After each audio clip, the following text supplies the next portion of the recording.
খবর যমুনা টেলিভিশনের নিয়মিত আয়োজনে আপনাদের সবাইকে স্বাগত জানাচ্ছি। সাথে আছি আমি শাওন দত্ত। শিক্ষার্থী সাম্য হত্যার বিচার দাবিতে উত্তাল ঢাকা বিশ্ববিদ্যালয়। সকালে ছাত্রদলের ডাকে রাজু ভাস্কর্যের সামনে জড়ো হয় শত শত শিক্ষার্থী। সমাবেশে উপাচার্যের পদত্যাগের দাবি তোলেন শিক্ষার্থীরা। ছাত্রদলের সাধারণ সম্পাদক নাসির উদ্দিন নাসির বলেন, সংগঠনের নেতাকর্মীদের টার্গেট করে হত্যা করা হচ্ছে। সাম্য হত্যার দায় উপাচার্যকে নিতে হবে উল্লেখ করে ছাত্রদল সভাপতি রাকিবুল ইসলাম রাকিব বলেন, বিশ্ববিদ্যালয় ক্যাম্পাস মাদকসেবী ও ব্যবসায়ীদের অভয়ারণ্যে পরিণত হয়েছে।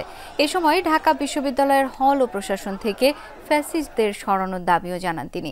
এদিকে বাদ জোহর ঢাকা বিশ্ববিদ্যালয়ের কেন্দ্রীয় মসজিদে অনুষ্ঠিত হয়েছে শাহরিয়ার আলম সাম্যের জানাজা। এর আগে সকালে সারা দেশের শিক্ষা প্রতিষ্ঠানে বিক্ষোভ সমাবেশের ডাক দিয়ে বিবৃতি দেয় ছাত্রদল।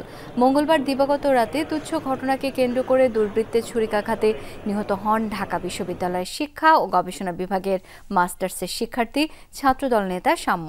এই হত্যা মামলায় গ্রেপ্তার ৩ জনকে কারাগারে পাঠিয়েছেন আদালত। এই হত্যার ঘটনা তদন্তে ৭ সদস্যের কমিটি গঠন করা হয়েছে। বৃহস্পতিবার অর্থ দিবস বন্ধ থাকবে বিশ্ববিদ্যালয়। সাম্যের হত্যাকারীদের গ্রেপ্তার এবং বিচার দাবি করছি। হত্যাকাণ্ডের দায়ভার কখনোই ঢাকা বিশ্ববিদ্যালয় মাননীয় প্রক্টর, মাননীয় ভাইস চ্যান্সেলর কোনোভাবে এড়িয়ে যেতে পারেন না। ঢাকা বিশ্ববিদ্যালয়ে একজন শিক্ষার্থী যেন আক্রান্ত যেন না হয়, কোন চিন্তার ঘটনা যেন না ঘটে এবং পুরোপুরি আমাদের ভাই বোনদেরকে নিরাপত্তার চাদরে বেষ্টিত করতে হবে, সেই দাবি জানাচ্ছে বাংলাদেশ জাতীয় ছাত্রদল। সাম্য হত্যা দ্রুত বিচার, সোহরাওয়ার্দী উদ্যানকে মাদকমুক্ত করা ও ক্যাম্পাসে নিরাপত্তা নিশ্চিতের দাবিতে বিকেলে শাহবাগ থানায় স্মারকলিপি দিয়েছে ঢাকা বিশ্ববিদ্যালয়ের শিক্ষার্থীরা। এ সময় তারা বলেন, শাহবাগ থানা লাগোয়া এলাকায় খুনের মতো ঘটনা মেনে নেওয়া যায় না। এর দৃষ্টান্তমূলক শাস্তি চান তারা। তাছাড়া সোহরাওয়ার্দী উদ্যানকে নিরাপদ করার জন্য ক্যাম্পাসের ভেতরের গেট দুটি স্থায়ীভাবে বন্ধ করার দাবিও জানানো হয়েছে। এটা বন্ধ করতে না পারলে ক্যাম্পাসের নিরাপত্তা নিশ্চিত করা সম্ভব নয়। শাহবাগ থানার ওসি মোহাম্মদ খালিদ মনসুর বলেন, সোহরাওয়ার্দীতে এসে মাদক গ্রহণকারীদের বেশিরভাগ বহিরাগত। তারা এলাকাটিতে মাদক মুক্ত করতে যা যা করা দরকার সবই করা হবে। সাম্য হত্যাকাণ্ডে জড়িতদের দ্রুত আইনের আওতায় আনার আশ্বাস দেন তিনি।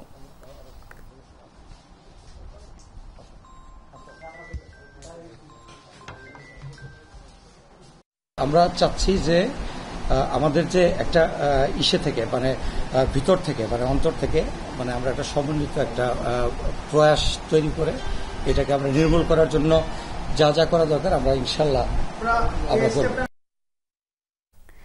এদিকে ঢাকা বিশ্ববিদ্যালয়ের শিক্ষার্থী শাহরিয়ার আলম সাম্য হত্যার প্রতিবাদে বিভিন্ন স্থানে বিক্ষোভ করেছে ছাত্রদল নেতাকর্মীরা। দুপুরে জাহাঙ্গীরনগর বিশ্ববিদ্যালয়ের টিএসসি চত্বর থেকে বের হওয়া মিছিল বিভিন্ন সড়ক ঘুরে শহীদ মিনার প্রাঙ্গণে গিয়ে শেষ হয়। সেখানে অনুষ্ঠিত হয় সংক্ষিপ্ত সমাবেশ। এ সময় ছাত্রদল নেতাকর্মীরা সাম্য হত্যায় জড়িতদের দ্রুত গ্রেপ্তার ও বিচারের দাবি জানান।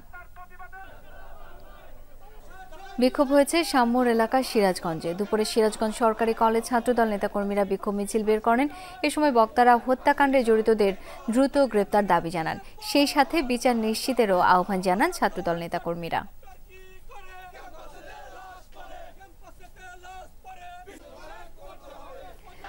দুপুরে ঝালকাঠির আমতাল সড়কে দলীয় কার্যালয় থেকে বিক্ষোভ মিছিল নিয়ে বিভিন্ন সড়ক প্রদক্ষিণ করেন নেতাকর্মীরা।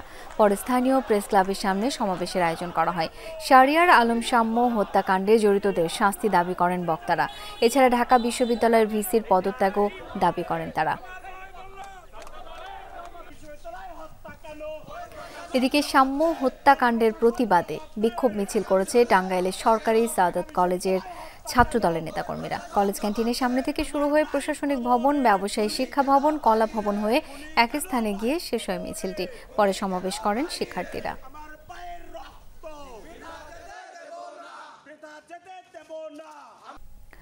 রোদ বৃষ্টির মাঝেই কাকরাইল মসজিদের সামনে সড়কে অবস্থান কর্মসূচি চালিয়ে যাচ্ছে জগন্নাথ বিশ্ববিদ্যালয়ের শিক্ষার্থীরা। এতে সংহতি জানিয়ে যোগ দিয়েছেন উপাচার্য অধ্যাপক ডক্টর মোহাম্মদ রেজাউল করিম।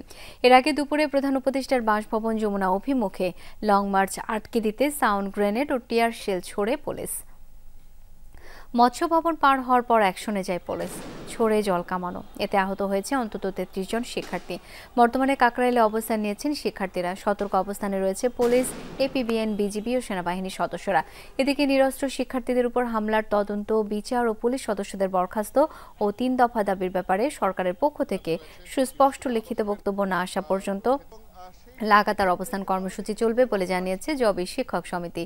সকাল 11টায় বিশ্ববিদ্যালয় ক্যাম্পাস থেকে 3 দফা দাবিতে প্রধান উপদেষ্টার বাসভবন যমুনার উদ্দেশ্যে লং মার্চ শুরু করে শিক্ষার্থীরা। এ সময় গুলিস্তান গোলাপশাহ মাজারের সামনে ব্যারিকেড দেয় আইন শৃঙ্খলা বাহিনী। তবে ব্যারিকেড ভেঙে যমুনার দিকে এগিয়ে যায় শিক্ষার্থীরা। পুলিশ আমাদের অতর্কিত গুলি করে, টিয়ার সেল এবং সাউন্ড গ্রেনেড হামলা করে, ইট পাটকেল মারে। আমরা কি করেছি? আমাদের হাতে লাঠি ছিল না, আমাদের হাতে কিছু ছিল, ইট ছিল না, তারপরও আমাদের বন্ধুদের উপর টিয়ার মারা হয়েছে। ভাই, এখনো কোনো সিদ্ধান্ত আসেনি পরবর্তী আমরা কি কর্মসূচিতে যাচ্ছি। তবে আমরা আমাদের অধিকার আদায় না হওয়া পর্যন্ত আমরা অবশ্যই আমাদের কর্মসূচি অব্যাহত রাখবো। ইন্টেরিয়াম যে গভর্নমেন্ট, তাদের কাছে আমরা দৃষ্টি আকর্ষণ করছি, এটার বিচার না হওয়া পর্যন্ত জগন্নাথ বিশ্ববিদ্যালয়ের শিক্ষক এবং শিক্ষার্থীরা আমরা এই স্থান ত্যাগ করব। পৃথিবীর ভবিষ্যৎ কেমন হবে সেটা নির্ধারণ করবে ছাত্র সমাজ। চট্টগ্রাম বিশ্ববিদ্যালয়ের 5ম সমাবর্তনে প্রধান উপদেষ্টা ডক্টর মোহাম্মদ ইউনূস বলেন, ব্যবসা কেন্দ্রিক সভ্যতা বাদ দিয়ে মানুষের অর্থনীতি গড়ে তুলতে হবে। দীর্ঘ সময় পরে হলেও সমাবর্তনের আয়োজন করায় বিশ্ববিদ্যালয় কর্তৃপক্ষকে অভিনন্দন জানিয়েছেন তিনি। অনুষ্ঠানে তাকে সম্মানসূচক ডিলিট ডিগ্রি দেয় চট্টগ্রাম বিশ্ববিদ্যালয়। 9 বছর পর সমাবর্তন চট্টগ্রাম বিশ্ববিদ্যালয়ে। তার উপর প্রধান অতিথি এই ক্যাম্পাসের সাবেক শিক্ষক ও বর্তমান অন্তর্বর্তী সরকার প্রধান ডক্টর মোহাম্মদ ইউনূস। 5ম সমাবর্তনে অংশ নেয় 25,586 শিক্ষার্থী। অন্তর্বর্তী সরকারের দায়িত্ব গ্রহণের পরে ডক্টর মোহাম্মদ ইউনূস প্রথমবারের মতো উপস্থিত হন ক্যাম্পাসে। প্রধান অতিথির বক্তব্যে ডক্টর মোহাম্মদ ইউনূস তার শিক্ষক জীবনের স্মৃতিচারণ করেন। বলেন, 1974 সালে দুর্ভিক্ষ দেখে মানুষের জন্য কিছু করার চিন্তা থেকেই আসে ক্ষুদ্র ঋণ প্রকল্পের আইডিয়া। জোবরার মহিলাদের কাছ থেকে নতুন অর্থনীতি শেখা আরম্ভ করলাম। অন্তর্বর্তী সরকার প্রধান শিক্ষার্থীদের উদ্দেশ্যে বলেন, ছাত্র সমাজ ঠিক করবে তারা কেমন ভবিষ্যৎ চায়। পৃথিবীর ভবিষ্যৎ আমাদের নিজেদের প্রত্যেকের হাতে। আমরা যেভাবে বিশ্ব গড়তে চাই সেভাবেই বিশ্ব গড়তে পারি।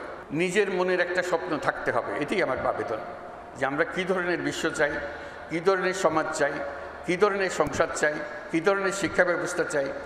এগুলো আমার মনের মাধুর মিশিয়ে আমাকে বের করে নিতে হবে। বর্তমান বিশ্ব ব্যবসা কেন্দ্রিক সভ্যতা, যা কিনা আত্মঘাতী উল্লেখ করে প্রফেসর ইউনূস কল্যাণমুখী সভ্যতা গড়ে তোলার উপর জোর দেন। আমরা এক ব্যবসা কেন্দ্রিক সভ্যতা গড়ে তুললাম। আমরা এই সভ্যতা আত্মঘাতী সভ্যতা, এটা টিকবে না। আমাদেরকে আবার নতুন সূত্রে যাত্রা শুরু করতে হবে। যে অর্থনীতির ভিত্তি হবে মানুষ, যে অর্থনীতির ভিত্তি হবে তার ভবিষ্যৎ পরিকল্পনা, ভবিষ্যৎ চিন্তাধারা, কীভাবে সে নিজেকে আবিষ্কার করবে, আবিষ্কার করার প্রবণতা। প্রধান উপদেষ্টা বলেন, পৃথিবীর ভবিষ্যৎ নিজেদের হাতে, নিজেদের স্বপ্ন থাকতে হবে, গবেষণার মাধ্যমে পুরো বিশ্বকে নিজেদের আয়ত্তে আনতে হবে। আমরা শুধু খণ্ডিত বিষয়ে গবেষণা করার জন্য নিয়োজিত নই। আমরা এই প্রত্যেকটি গবেষণার পেছনে একটি আমাদের উদ্দেশ্য, সমস্ত বিশ্বকে আমাদের মনের মতো করে সাজানোর জন্য। ডক্টর মোহাম্মদ ইউনূসকে সম্মানসূচক ডিলিট ডিগ্রি প্রদান করে চট্টগ্রাম বিশ্ববিদ্যালয়। পরনে গাউন, মাথায় টুপি আর হাতে সনদপত্র। বিশ্ববিদ্যালয় শিক্ষার্থীদের কাছে আজীবন আরাধ্য এই স্বপ্নের নাম সমাবর্তন। চট্টগ্রাম বিশ্ববিদ্যালয় শিক্ষার্থীদের অধরা এই স্বপ্ন ধরা দিল দীর্ঘ 9 বছর পর। তাই তো আনন্দে আত্মহারা গোটা ক্যাম্পাস। এই আনন্দের উপলক্ষ যেন নিয়মিত আসে, সেটাই দাবি করছে শিক্ষার্থীরা। লামিয়া তিথি, যমুনা নিউজ, চট্টগ্রাম।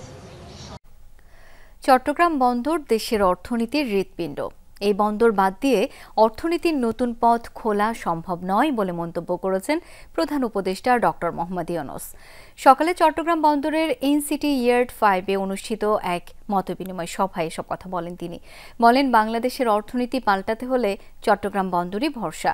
এই বন্দর চালু হলে বিদেশিরা বাংলাদেশে বিনিয়োগ করবে। এছাড়া তিনি বলেন, এই বন্দর শুধু বাংলাদেশের জন্য গুরুত্বপূর্ণ নয়, প্রতিবেশী দেশগুলোর জন্য প্রয়োজনীয়। অনুষ্ঠানে একটি ডকুমেন্টারি প্রদর্শন করা হয়। এরপরই বক্তব্য রাখেন নৌ পরিবহন উপদেষ্টা অবসরপ্রাপ্ত ব্রিগেডিয়ার সাখাওয়াত হোসেন। পরে বন্দর এলাকা পরিদর্শন করেন প্রধান উপদেষ্টা। এছাড়া কালুরঘাটে রেল সহ সড়ক সেতুর ভিত্তিপ্রস্তর স্থাপন করেন প্রধান উপদেষ্টা। বাংলাদেশের অর্থনীতি যদি পাল্টাতে হয়, পাল্টাতে হবে, এটা হয় এর অবকাশ নেই, আমাদেরকে পাল্টাতে হবে। তাহলে চট্টগ্রাম বন্দর হলো ভরসা। চট্টগ্রাম বন্দরটা হলো বাংলাদেশের অর্থনীতির হৃৎপিণ্ড। এটাকে বাদ দিয়ে বাংলাদেশের অর্থনীতি নতুন কোনো পাতায়, নতুন কোনো অধ্যায়ে প্রবেশ করার কোনো সুযোগ নেই। 7 বছর পর নিজ গ্রাম হাটহাজারীর বাথুয়ায় গেলেন প্রধান উপদেষ্টা ডক্টর মোহাম্মদ ইউনূস।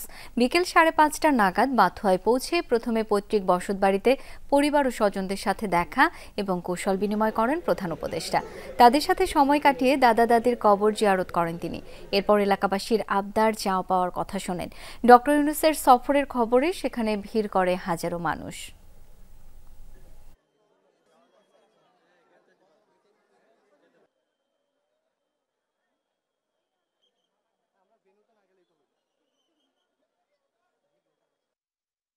সবার প্রতি বিভিন্ন সময় উনি ফোন করে জিজ্ঞেস করতেন এলাকাবাসীর মানুষজন কেমন আছে, কেমন করছেন, এবং এলাকাবাসীর চাওয়া পাওয়াকে এখনো উনি ফোন করতেছেন। বিভিন্ন জন কোন আত্মীয় স্বজন পরিবারবর্গের এলাকাবাসীর চাওয়া পাওয়াকে অনেক সময় ওনার সাথে দেখা হয়েছে, আগেও আসছে, কিন্তু আজকে যেভাবে উনি আসছেন আমাদের জন্য এটা অনেক গর্বের ব্যাপার এবং আমরা এটাতে অনেক আনন্দিত। আমাদের আজকে ঈদের দিনের মতো এখানে এত খুশি লাগতেছে, সবাই আসতেছে ওনাকে দেখার জন্য।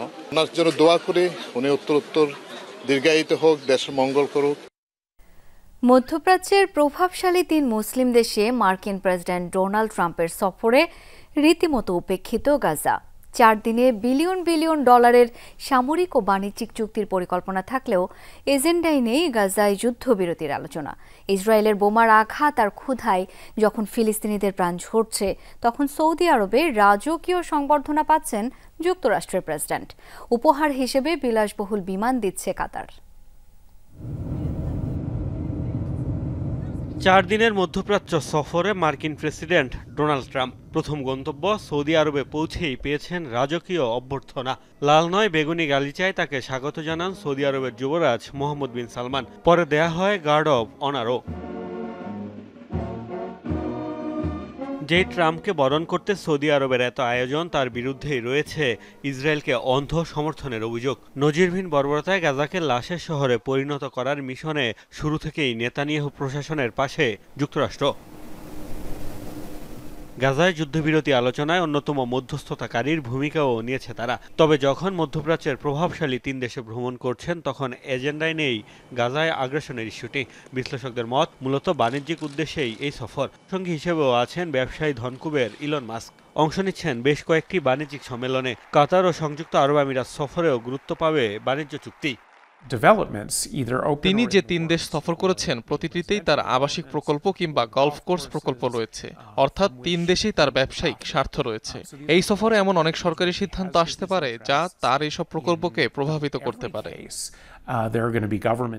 গাজায় যখন এক টুকরো রুটির জন্য হাহাকার, তখন ইসরায়েলি আগ্রাসনের সহযোগী ট্রাম্পকে বিলাসবহুল বিমান উপহার দেওয়ার সিদ্ধান্ত নিয়েছে কাতার। গাজা পরিস্থিতি উপেক্ষা করে মুসলিম দেশগুলোর যুক্তরাষ্ট্রকে খুশি করার এমন পদক্ষেপে তীব্র সমালোচনা চলছে নেট দুনিয়ায়।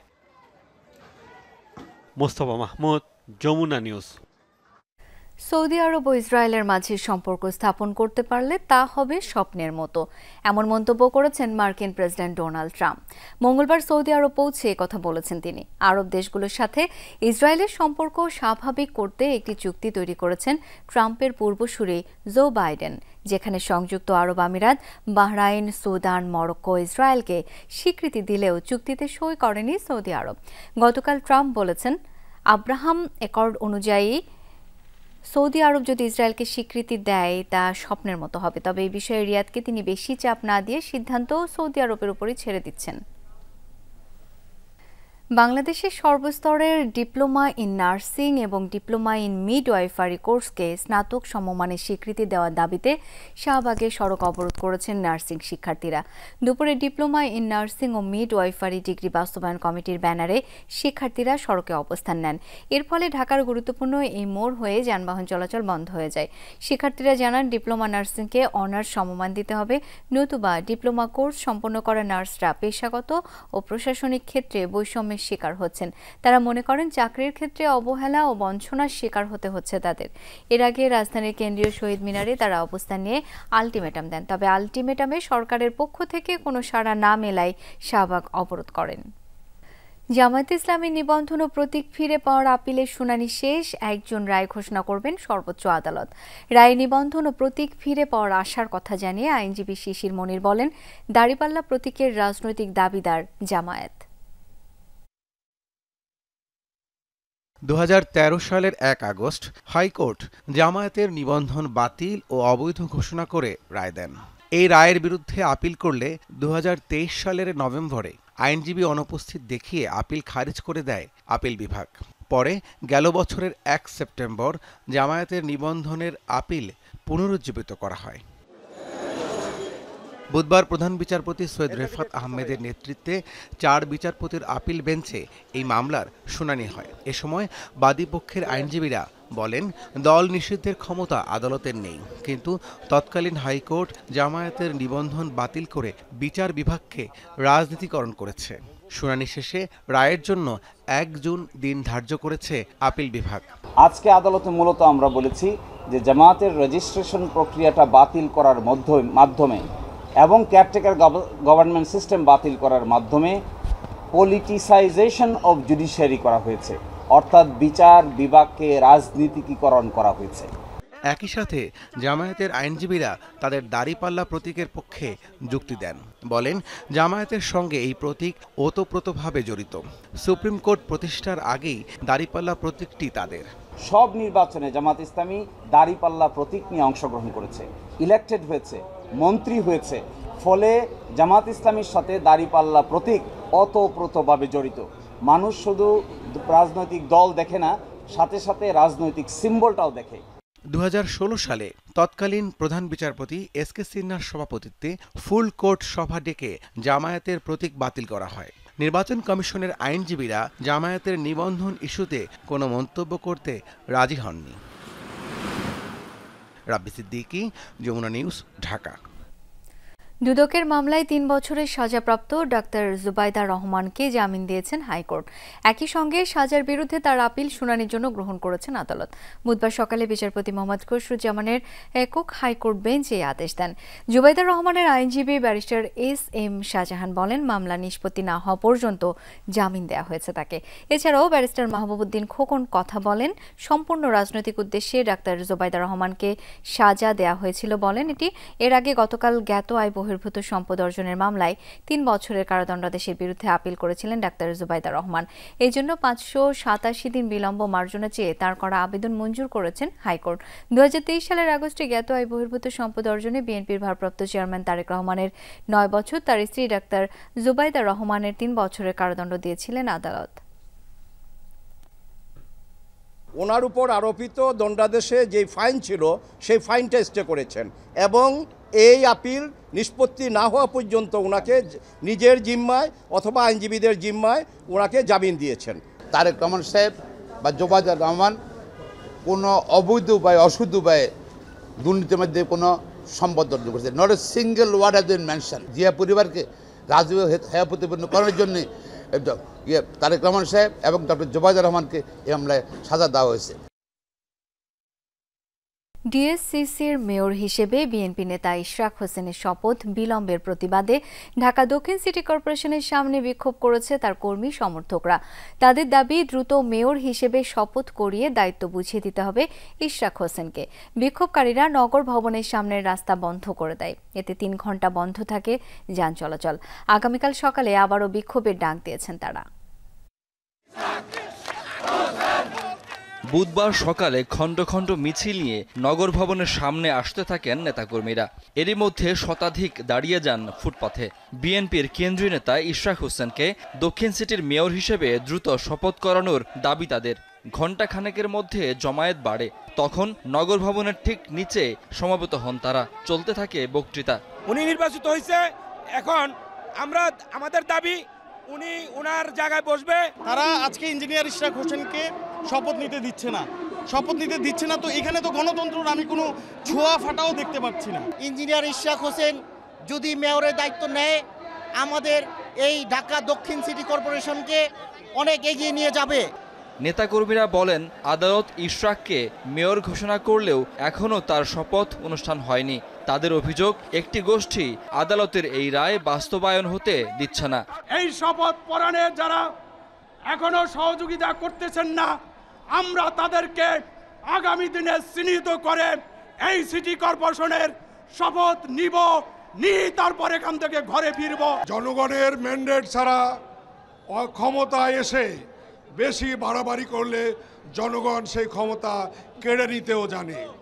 জনগণ যেমন ফুলের মালা পরাতে জানে গলায়, জনগণ তেমনি জুতার মালাও পরাতে জানে। বিক্ষোভকারীদের একাংশ অবস্থান নেন নগর ভবনের সামনের সড়কেও। যান চলাচল বন্ধ করে দেন তারা। আদালতের রায় বাস্তবায়ন করা না হলে টানা কর্মসূচি দেওয়ার ঘোষণা দিয়েছেন ইশরাক সমর্থকরা। Shakil Hasan, Jamuna news, Dhaka.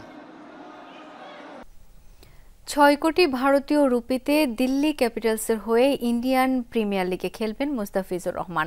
Australian opener Jake Fraser ম্যাকগার্কের বদলি হিসেবে আসরের বাকি সময় মাঠে দেখা যাবে দ্য ফিজকে। যদিও মুস্তাফিজুর রহমান আইপিএলে খেলতে পারবেন কিনা এখনও নিশ্চিত নয়, কেননা বাংলাদেশের ইউএ ও পাকিস্তান সিরিজের দলে আছেন ফিজ। এখনও বিসিবি বরাবর এনওসির আবেদনও করেননি। দিল্লি ক্যাপিটালসের হয়ে এর আগে 2 মৌসুম আইপিএল খেলে 10 ম্যাচে 9 উইকেট নিয়েছিলেন মোস্তাফিজুর রহমান। সব মিলিয়ে আইপিএলে 57 ম্যাচে 61 উইকেট নিয়েছেন কাটার মাস্টার। 2016 সালে আইপিএলে নিজের অভিষিক্ত আসরে ইমার্জিং ক্রিকেটার নির্বাচিত হয়েছিলেন মোস্তাফিজ। ভারত পাকিস্তান যুদ্ধের কারণে আইপিএল আপাতত বন্ধ আছে। শনিবার থেকে আবারও শুরু হবে ফ্র্যাঞ্চাইজি ক্রিকেটের সবচেয়ে বড় এই আসর। সংযুক্ত আরব আমিরাতের সাথে 2 ম্যাচের টি20 সিরিজ খেলতে সকাল 10টার ফ্লাইটে দুবাই যাত্রা করেছে বাংলাদেশ দলের প্রথম বহর। খেলোয়াড় ও কোচিং স্টাফ মিলে 17 সদস্যের দল ছেড়েছেন ঢাকা। সন্ধ্যা 7টায় দ্বিতীয় ও শেষ বহরে দুবাইয়ের ফ্লাইট ধরবে অধিনায়ক লিটন দাস, নাজমুল হোসেন শান্ত, মোস্তাফিজুর রহমান, সৌম্য সরকার ও কোচ মোহাম্মদ সালাউদ্দিন। বুধবার 2 ধাপে দুবাই পাড়ি দেয় বাংলাদেশ দল। সকাল 10টায় ছিল প্রথম ফ্লাইট। এই সময়ে টাইগারদের সবচেয়ে ধারাবাহিক পারফর্ম করা ব্যাটার জাকির আলী অনিক। সবসময় অনুশীলনেও মাঠে সবার আগে আসেন জাকির। বিমান ধরার বেলাতেও হয়নি তার ব্যতিক্রম। সবার আগে হাজির শাহজালাল আন্তর্জাতিক বিমানবন্দরে। এরপর ক্রিকেট বোর্ডের বাসে চেপে বিমানবন্দরে হাজির হন তানজিম হাসান সাকিব, সহ অধিনায়ক শেখ মেহেদী হাসান, শামীম পাটোয়ারি, তানজিদ তামিম, রুশাদ হোসেন, নাহিদ রানা ও পারভেজ হোসেন ইমন। বাংলাদেশ দলের নতুন ফিল্ডিং কোচ জেমস পামেন্ট ও ট্রেনার নাথান কেলি আসেন একই গাড়িতে। এরপর হেড কোচ ফিল সিমন আসেন অন্য গাড়িতে।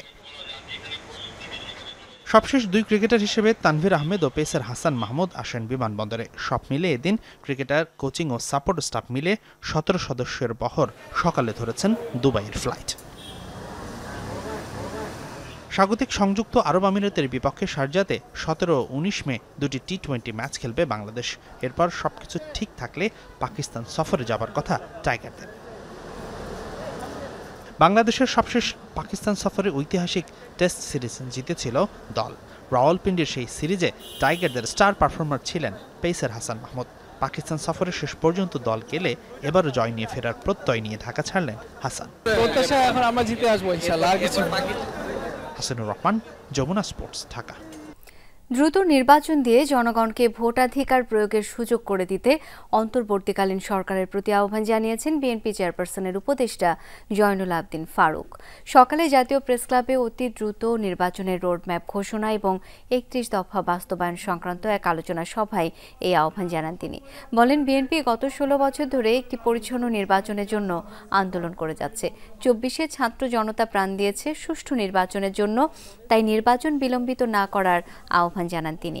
বিএনপির এই নেতা বলেন, হাজারো আয়নাঘর আবিষ্কার হলেও জড়িতরা এখনও উপদেষ্টা পরিষদে আছে, তাদের চিহ্নিত করে বহিষ্কারের দাবি জানান তিনি।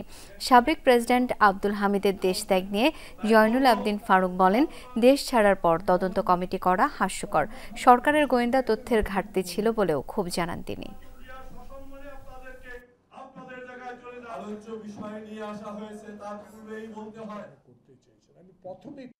আজকে অনেকে বলেন চিৎকার দিয়া বিএনপি আওয়ামী লীগ নিষিদ্ধ চায় না। আরে বিএনপি তো জানুয়ারি মাসে 10 তারিখে আবেদন করে বলে দিয়েছে আইনের আওতায় এদেরকে নিষিদ্ধ করা উচিত। এই বিএনপিকে ক্ষমতা নেবার জন্য নয়, বিএনপি চায় 16 বছর আন্দোলন করেছি, নিঃসন্দেহে বিনা বাধায় আমি ভোট কেন্দ্রে যাব, আমার পছন্দের মার্কাকে আমি ভোট দেব। আবারও সীমান্তে বিএসএফের পুশিন। এবার সিলেটের কানাইঘাটে 16, মৌলভীবাজারের বড়লেখা থেকে 44 জনকে আটক করেছে বিজিবি জানিয়েছে, সকাল 8টার দিকে কানাইঘাটের 8 গ্রাম সীমান্ত দিয়ে 16 জনকে পুশিন করে বিএসএফ। বিজিবির টহল দল তাদের আটক করে। আটককৃতরা নিজেদের বাংলাদেশের নাগরিক বলে দাবি করেছে। তাদের জিজ্ঞাসাবাদ চলছে, যাচাই বাছাই চলছে এসব তথ্য। পাশাপাশি বিএসএফ এর সাথে আলোচনার চেষ্টা চলছে বলে জানিয়েছে বিজিবি। এছাড়া সকালে মৌলভীবাজারের বড়লেখা, লাতু ও পাল্লাথল সীমান্ত দিয়ে পুশিন করা 44 জনকে আটক করেছে বিজিবি। এদের মধ্যে 12 জন পুরুষ, 18 জন নারী, 14 শিশু রয়েছে। তাদের রাখা হয়েছে লাতু স্কুলে এবং তথ্য যাচাই বাছাই করছে বিজিবি।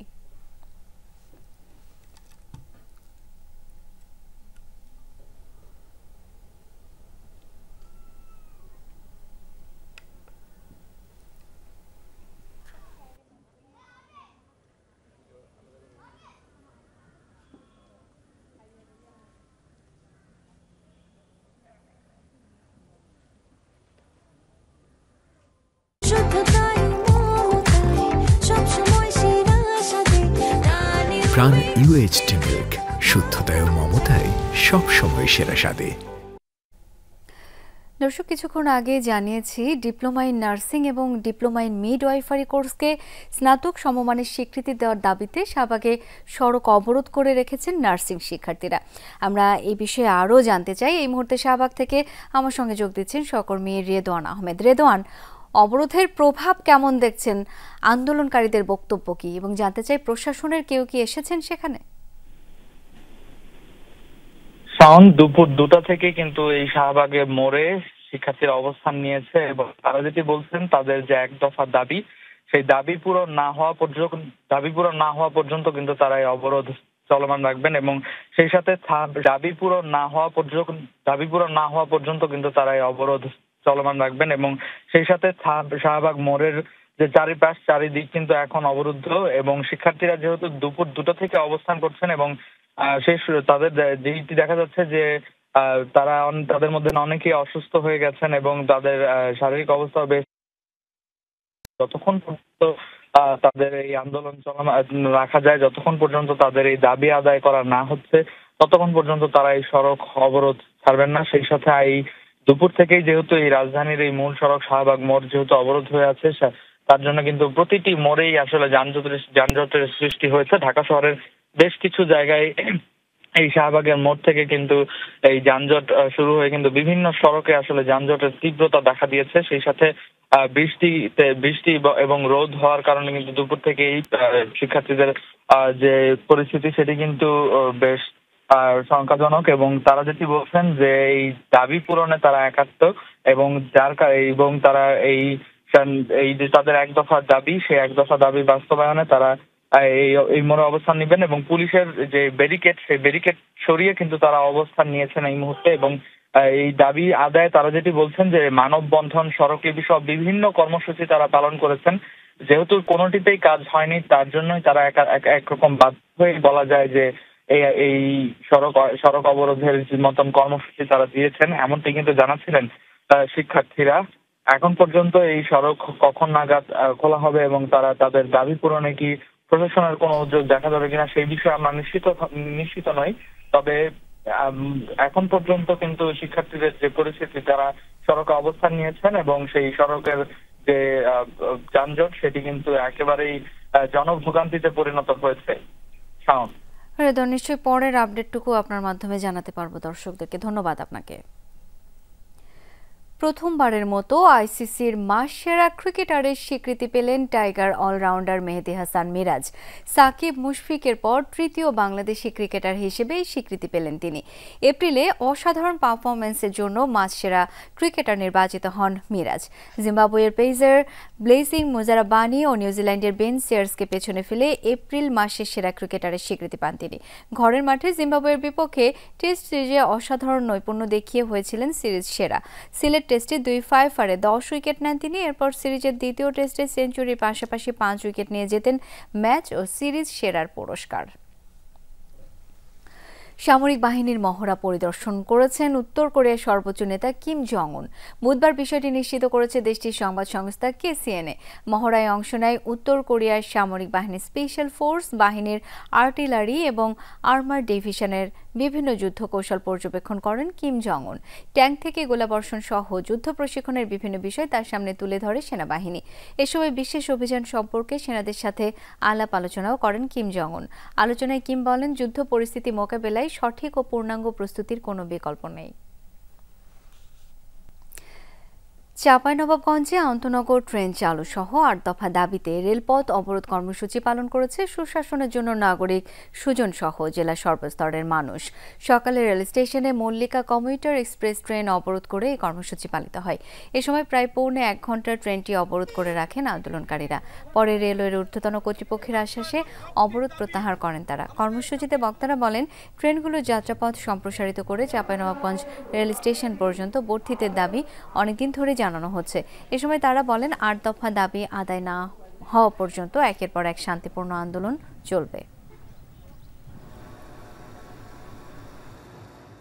চাঁপাইনবাবগঞ্জের মানুষ আন্তনগর ট্রেন চালুর দাবিতে সবাই ঐক্যবদ্ধ ভাবে একাত্মতা ঘোষণা করেছে। আমরা ইতিমধ্যে আমাদের আন্দোলনের মাধ্যমে 8 দফা দাবি জানিয়েছি। আমাদের এই 8 দফার দাবি সবগুলো আমাদের পূরণ করতে হবে। ন্যূনতম পূরণ ছাড়া আমাদের আন্দোলন কখনোই থামবে না। দেশে হৃদরোগ, স্ট্রোক ও কিডনিজনিত রোগের অন্যতম প্রধান কারণ মাত্রাতিরিক্ত লবণ গ্রহণ করা। তাই দ্রুত সময়ের মধ্যে সমন্বিত জাতীয় লবণ গ্রহণ হ্রাস কৌশল গ্রহণ করার আহ্বান জানিয়েছেন বিশেষজ্ঞরা। সকালে জাতীয় প্রেস ক্লাবে ন্যাশনাল হার্ট ফাউন্ডেশনের উদ্যোগে বিশ্ব লবণ সচেতনতা দিবস 2025 শীর্ষক এক আলোচনা সভায় এসব কথা জানান আলোচকরা। তারা বলেন, বাংলাদেশের প্রাপ্তবয়স্করা প্রতিদিন গড়ে 9 গ্রাম লবণ গ্রহণ করছেন, যা বিশ্ব স্বাস্থ্য সংস্থা নির্ধারিত মাত্রার প্রায় দ্বিগুণ। উচ্চমাত্রার লবণযুক্ত খাবারের একটি বড় উৎস হল প্রক্রিয়াজাত খাবার। তাই পরিমিত লবণ গ্রহণের পাশাপাশি প্রক্রিয়াজাত খাবারে সঠিক খাদ্য উপাদান উল্লেখ করে লেবেলিং যুক্ত করা এবং নজরদারি বাড়ানোর উপর জোর দেন আলোচকরা। জামালপুরের বকশীগঞ্জে যমুনা ইলেকট্রনিক্স ও অটোমোবাইল লিমিটেডের রিটেলার ও সাব টেলারদের নিয়ে বিজনেস মিট অনুষ্ঠিত হয়েছে। দুপুর উপজেলার একটি রেস্টুরেন্টে মোসার্স মনিরা ইলেকট্রনিক্স ও আয়োজনে এই অনুষ্ঠানের আয়োজন করা হয়। প্রধান অতিথি ছিলেন Jamuna electronics and অটোমোবাইলের director doctor Mohammad Sakhawat Hossain. এ সময় যমুনা পণ্যের বাজার সম্প্রসারণ, ব্যবসায়িক লক্ষ্যমাত্রা নির্ধারণ ও কর্মপরিকল্পনা নিয়ে আলোচনা হয়। বক্তারা জানান, আসন্ন ঈদুল আজহা উপলক্ষে যমুনার বিভিন্ন পণ্যের সাথে ক্রেতাদের জন্য উপহারের ব্যবস্থা থাকছে। অনুষ্ঠান শেষে রিটেইলারদের হাতে উপহার তুলে দেওয়া হয়। যমুনা আমি অনেক দিন 2014 সাল থেকে আমি যমুনা বিক্রি করি। যমুনার খুবই ভালো মাল। এই অঞ্চলের যমুনা ইনশাআল্লাহ নাম্বার 1 থাকবে। বাংলাদেশের মধ্যে যমুনা ইলেকট্রনিক্স একটা স্বনামধন্য প্রতিষ্ঠান। যমুনা ইলেকট্রনিক্স মাঠ পর্যায়ে যেভাবে বিস্তার লাভ করছে, আমরা আশা করছি 2026 সনের মধ্যে বাংলাদেশের নাম্বার 1 ব্র্যান্ড হিসেবে প্রতিষ্ঠিত হবে ইনশাআল্লাহ। সৌদি যুবরাজের দেয়া কফি পান করেননি মার্কিন প্রেসিডেন্ট ডোনাল্ড ট্রাম্প। গেল মঙ্গলবার মধ্যপ্রাচ্য সফরে প্রথমে সৌদি আরব যান ডোনাল্ড ট্রাম্প। সেখানে যুবরাজ মোহাম্মদ বিন সালমানের রাজকীয় অভ্যর্থনা অনুষ্ঠানে প্রেসিডেন্ট ট্রাম্প সহ অন্যান্য মার্কিন প্রতিনিধিদের সামনে পরিবেশন করা হয় সৌদি আরবের ঐতিহ্যবাহী গাঢ় কফি ঘাওয়া। তবে বাকিরা কফি খেলেও কাপে একবারও চুমুক দেননি ট্রাম্প। কাপ হাতে নিয়ে অপ্রস্তুতভাবে এদিক সেদিক তাকাচ্ছিলেন তিনি। কিছু সময় পরে কফি না খেয়ে তা রেখে দেন টেবিলে। এই ঘটনায় একদল বলছেন অপরিচিত স্থানে কফি পান করাকে নিরাপদ মনে করেননি ট্রাম্প, আর একদলের মত স্বভাব অনুযায়ী কফি পান করেননি মার্কিন প্রেসিডেন্ট। এই ছিল আজকের সব খবরের আয়োজন। এতক্ষণ সাথে থাকার জন্য সবাইকে অসংখ্য ধন্যবাদ।